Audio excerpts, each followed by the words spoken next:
ఒక అన్య స్త్రీ, ఆమెకు అర్థమైంది. ఏమర్థమైందంటే రొట్టె అనేది యేసు ప్రభువు, ఆ రొట్టెని పిల్లలే తినాలి, 12 గోత్రాలు వాళ్ళే తినాలి.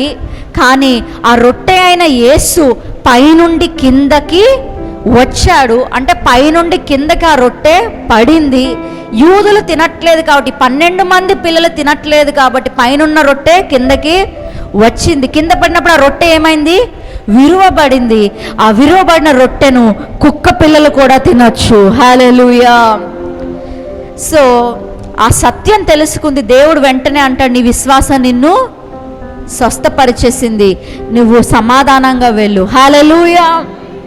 వెంటనే కుమార్తె బాగుపడిపోయిందంట. ఇక్కడ యేసు ప్రభు పలుకుతున్నాడు, పలకగానే ఇంటిలో ఉన్న కుమార్తెకి స్వస్థత వచ్చేసింది. దేవుణ్ణి తెలుసుకుని మీరు ఏం చేయాలి చెప్పండి? ఆరాధన చేయాలి. ఆ స్త్రీ యేసు ప్రభు దగ్గర మ్రొక్కి అనే మాటకి వర్షిప్ అని ఉంది. ఈమె చేసిన ఆరాధన ఏంటంటే సత్యము తెలుసుకుంది. ఆ సత్యమే యేసయ్య దగ్గరికి ఎలా వెళ్ళిందంటే ఒక ఆరాధనగా వెళ్ళింది. హల్లెలూయా. ఒక అన్య స్త్రీ, ఆమెకి ఏం తెలుసు? రొట్టె ముక్క గురించి తెలుసా? ఆ రొట్టె ముక్కలు యూదులు తినట్లేదు కాబట్టి కుక్క పిల్లలు తింటున్నాయని తెలుసా?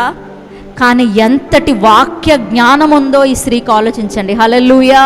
అదే దేవుని సన్నిధికి ఎలా వెళ్ళిపోయిందంటే ఒక ఆరాధనగా వెళ్ళిపోయింది. హల్లెలూయా.